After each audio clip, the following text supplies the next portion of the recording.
Chief of Staff. This is the person who keeps the White House running in an organized way. If you walk into the West Wing and ask who controls the flow of meetings, papers, and staff access around the president, you are really asking about the Chief of Staff. This role usually works very close to the Oval Office and stands at the center of the president's daily system. The Chief of Staff manages senior staff, helps decide what reaches the president, prepares briefings, protects the president's time, and makes sure decisions are followed by the right offices. Most White House staff work through this office in some way. The Chief of Staff reports directly to the president, and deputy chiefs and many senior aides work under this structure. When this job is done well, the whole White House moves in the same direction instead of becoming a collection of separate offices. National Security Advisor. Now move to the national security side of the building. The National Security Advisor is the president's main White House advisor on foreign policy, intelligence, defense, and major crises. This role works inside the White House system rather than leading a cabinet department. The office helps set the agenda for National Security Council meetings, makes sure the right papers are prepared, gathers views from the State Department, Defense Department, intelligence agencies, and others, and then presents options to the president. The National Security Advisor reports directly to the president. A large NC staff supports the work, and the principal deputy National Security Advisor helps run the deputy's process below it. In practice, this role keeps many departments from pulling in different directions. It does not replace those departments. Instead, it makes sure the president receives a clear, balanced set of choices and that decisions are tracked after they are made. Press Secretary. A few steps away is one of the most visible jobs in the White House. The press secretary is the official spokesperson who explains the president's actions and schedule to reporters. This role works out of the press office and is most closely linked to the James S. Brady briefing room, where daily briefings happen. Each day starts with gathering facts from policy teams, senior staff, and the president's schedule, then turning that information into clear answers for the press corps. The press secretary reports through the White House senior staff structure and speaks on behalf of the president. Press office staff, deputy press secretaries, and media specialists usually support this work. The job affects the whole system because almost every policy decision eventually has to be explained in public. If the press secretary is accurate and prepared, the White House message is clear. If not, confusion spreads quickly across agencies, Congress, and the public. Counsel to the President. Inside the legal side of the White House, the counsel to the president is the chief lawyer for the president in his official role. This office works close to senior staff because legal questions touch nearly everything: signing bills, issuing statements, handling ethics rules, reviewing executive actions, responding to lawsuits, and drawing lines between official government work and political activity. The counsel reports directly to the president and advises the executive office of the president and White House staff.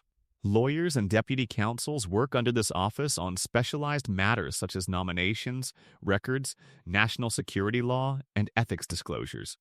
The job is important because it keeps White House decisions inside legal boundaries before problems grow larger. In a daily sense, this office reads drafts, flags risks, clears actions, and helps the president act through lawful procedure. It is one of the offices that quietly shapes almost every major move.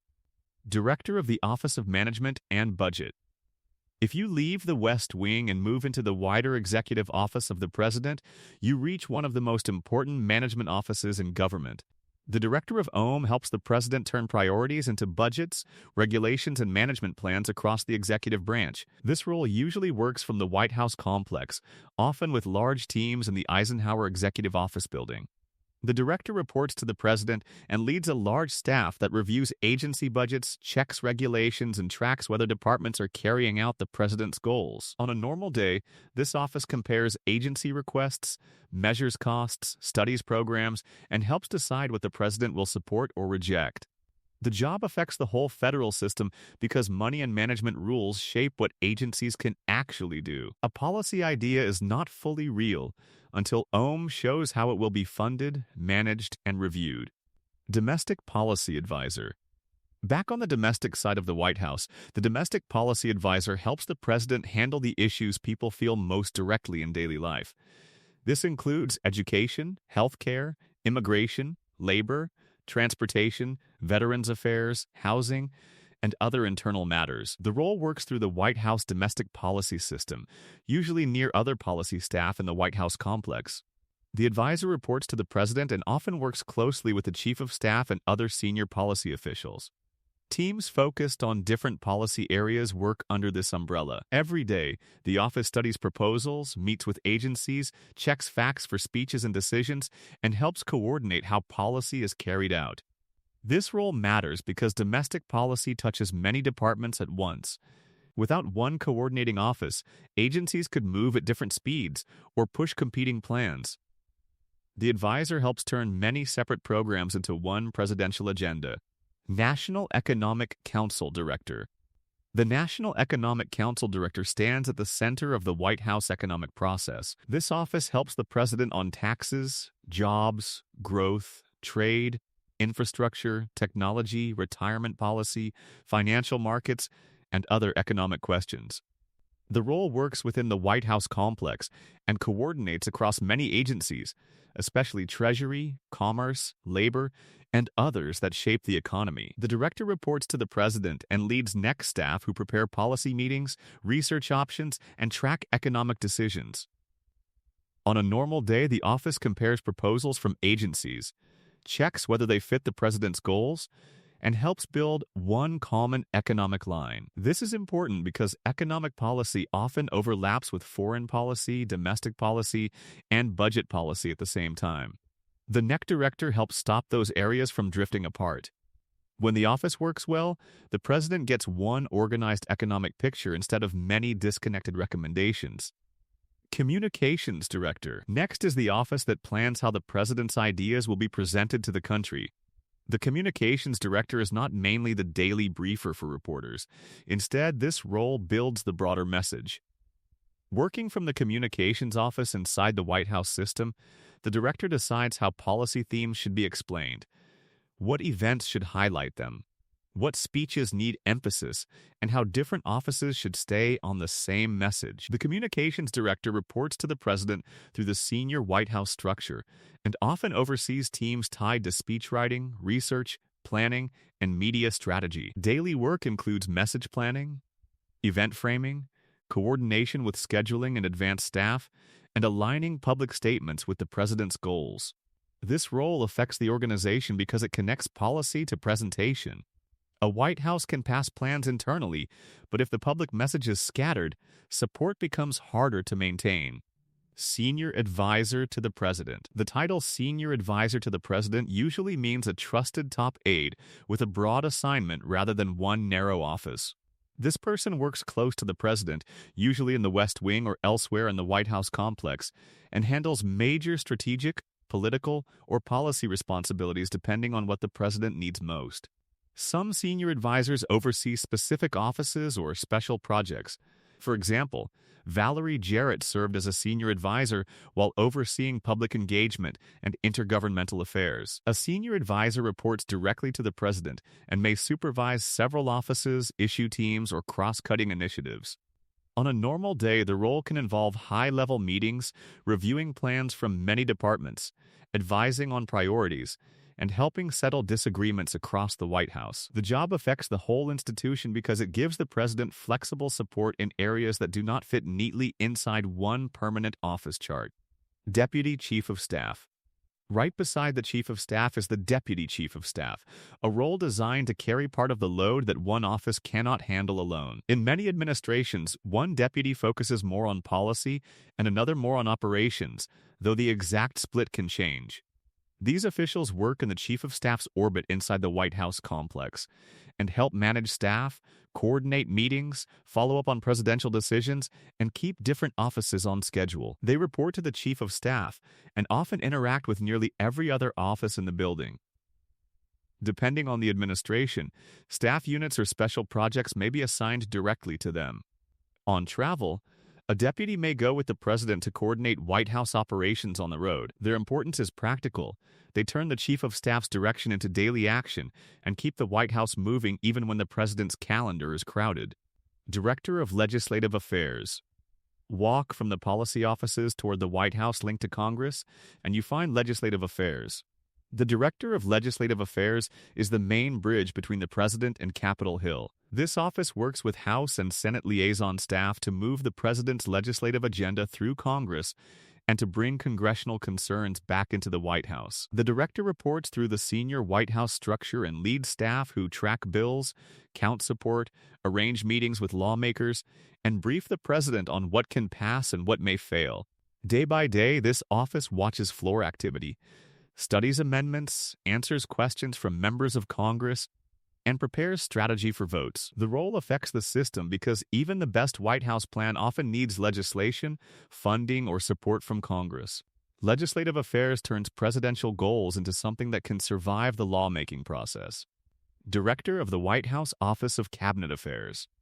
This office sits at the point where the White House meets the cabinet departments. The Director of Cabinet Affairs is the primary liaison between the President and the heads of executive departments.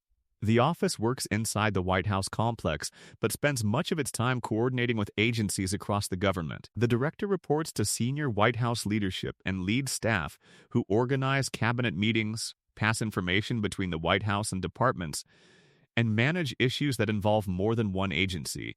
In daily work, the office handles communications, policy coordination, and logistics, so cabinet secretaries know the president's priorities and the White House knows what agencies are doing. This role matters because large federal departments can become isolated if no one ties them back to the center.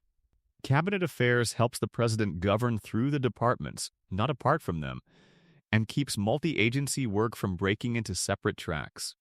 White House Physician. Behind the political offices is a role focused on continuity and safety. The White House physician is the president's doctor, but the job is larger than ordinary clinical care. This physician works through the White House Medical Unit, which supports the president, the vice president, and their families at the White House and during travel anywhere in the world. The physician works closely with medical staff and alongside the Secret Service and White House Military Office. Daily duties include routine care, emergency readiness, medical planning for travel and events, and constant preparation for situations that could affect the president's ability to serve. The physician reports within the White House medical system while serving the president directly in medical matters. This role affects the whole institution because the presidency cannot pause for a health emergency. The physician's job is to protect both the person and the continuity of the office at all times. Director of Presidential Personnel. No administration can function without filling thousands of jobs, and that is where presidential personnel comes in. The Director of Presidential Personnel leads the office that recruits, screens, and recommends candidates for presidential appointments across the executive branch. This office works inside the White House system and connects constantly with departments, agencies, ethics reviewers, security officials, and the Senate confirmation process. The director reports to the president and oversees deputies and staff who sort applications, review backgrounds, match candidates to openings, and move approved choices through clearance steps. On a normal day, this office is comparing IRSMs, checking qualifications, contacting agencies, and making sure personnel choices fit the president's priorities. Its effect on the organization is huge. The White House can set goals, but departments are carried out by people. Presidential personnel helps decide who will lead those departments and whether the wider administration is staffed with people ready to execute the president's agenda. Director of the Office of Science and Technology Policy. Finally, move to the office that helps the president understand science and technology before those issues become policy. The OSP director advises the president on scientific, engineering, and technological matters across the economy, health, national security, education, environment, and emerging technologies like artificial intelligence and biotechnology. This office is part of the Executive Office of the President, usually working from the White House complex with links across federal science agencies. The director reports to the president and leads OSP staff while also chairing the National Science and Technology Council and co-chairing the president's Science Advisory Council. Daily work includes reviewing research priorities, coordinating agencies, helping set federal research and development goals, and giving the president technical analysis on major plans. The role affects the whole system because modern government decisions often depend on scientific judgment, and this office helps turn expert knowledge into coordinated presidential policy.